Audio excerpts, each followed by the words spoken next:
Parliament ఎన్నికలకు ముందు కరీంనగర్ బీజేపీలో విభేదాలు ముదురుతున్నాయి. బండి సంజయ్ పై అసంతృప్తి వ్యక్తం చేస్తూ కరీంనగర్లో బీజేపీ సీనియర్ నేతలు సమావేశం నిర్వహించారు.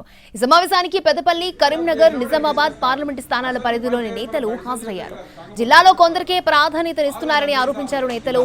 బండి సంజయ్కి కాకుండా సీనియర్ నేతలకు పార్లమెంటు టికెట్ ఇవ్వాలని డిమాండ్ చేశారు. పెద్దపల్లిలో కూడా సీనియర్ నేతలకే టికెట్ ఇవ్వాలి అంటున్నారు. మరోవైపు బండి సంజయ్ తీరుపై అధిష్టానానికి ఫిర్యాదు చేసేందుకు సిద్ధమవుతున్నారు కరీంనగర్ సీనియర్ నేతలు. సంజయ్ తీరుతో కరీంనగర్ జిల్లాలో పార్టీ బలహీనమైందని ఆరోపిస్తున్నారు. అసెంబ్లీ ఎన్నికల్లో కొంతమంది నేతల కారణంగా ఓడిపోయామంటూ బండి సంజయ్ మాట్లాడడాన్ని తీవ్రంగా వ్యతిరేకించారు. అయితే పార్లమెంటు ఎన్నికలకు ముందు అసమ్మతి నేతల తీరు అధిష్టానానికి తలనొప్పిగా మారింది.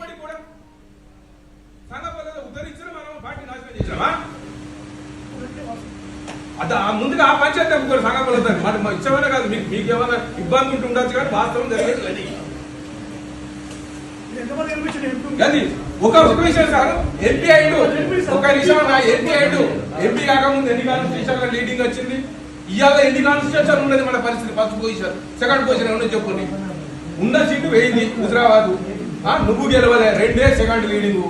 ప్రతి మ్యాన్ మొత్తం వేరే నాశనం అయిపోయింది. అంతకుముందు అనుకుంటే ఎంపీ ఎందుకు అంటే మాట్లాడిన బాధ అయితే మనిషి కంట్రోల్ అవుతాడు. First wrong report state national పంపిస్తున్నాయి. ఆ వెంకటేశ్వర వాటి మీద ఏం ములాఖతో తెలియదు.